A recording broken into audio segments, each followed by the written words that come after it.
इंदापूर महानगरपालिकेत भाजपची सत्ता स्थापन होण्यात वंचित बहुजन आघाडीच्या 2 नगरसेवकांची अनुपस्थिती निर्णायक ठरली। पक्षप्रमुख प्रकाश आंबेडकर यांनी काँग्रेस सोबत जाण्याचे निर्देश दिले असतानाही हे दोन्ही नगरसेवक सभेला अनुपस्थित राहिले। त्यामुळे भाजपचा महापौर अवघ्या एका मताने निवडून आला। या पार्श्वभूमीवर वंचित बहुजन आघाडीने कारवाई करत जिल्हाध्यक्ष स्नेहल रामटेके यांना पदावरून मुक्त केले। त्यानंतर स्नेहल रामटेके यांनी पत्रकार परिषद घेऊन आपली भूमिका स्पष्ट केली।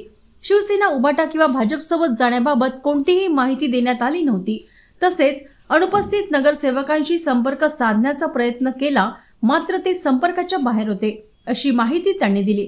तसेच पक्षप्रमुखांच्या आदेशावर आपण कायम राहणार असून कार्यकर्ता म्हणून पुढेही काम करत राहणार अशी भूमिका स्नेहल रामटेके यांनी मांडली। शनी शिवसेनाचे जिल्हा प्रमुख हे काँग्रेसचे वडेट्टीवार साहेबांशीच बोलणं करत होते आणि त्यांनी जी भूमिका घेतली तेव्हा आम्हाला त्या कोणत्याही गोष्टी माहिती दिली नाही।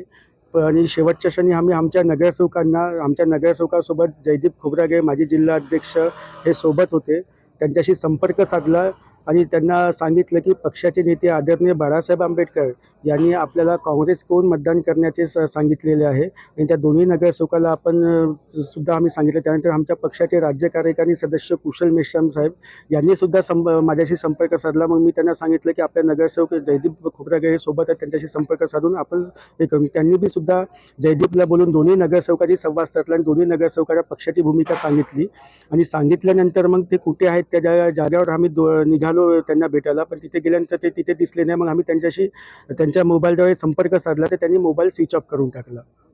माझा स्पेसिफिक प्रश्न विचारलं गेलं नाही। शिवसेना उद्धव बाळासाहेब ठाकरे या पक्षाने जेव्हा भाजपशी बोलणी केली त्या याच्यामध्ये आम्हाला कुठेही विचारणी केली नाही। म्हणजे एक प्रकारे शिवसेनेने वंचितचा विश्वासघात केला असं म्हणायचं का? त्यांनी त्यांची भूमिका बदलवली, पण आम्ही आमच्या काँग्रेसच्याच भूमिकेवर होतो। आम्ही आमच्या नगरसेवकांना काँग्रेसलाच मतदान करण्यासाठी सांगितलं होतं पक्षाच्या आदेशानुसार, पण ते नगरसेवक त्यांच्याशी संपर्क साधून त्यांना सांगण्यासुद्धा आलं, पण ते नगरसेवक कुठे संपर्क तुटल्यामुळे हा समोरचा प्रसंग तुम्हाला माहीत आहे जे घडलं ते। हा एक प्रकारे वंचितचा विश्वासघात नाही वाटत का? तुम्हाला न सांगता भाजपसोबत गरोबा केला जेव्हा तुमची निवडणूक पूर्व आघाडी होती।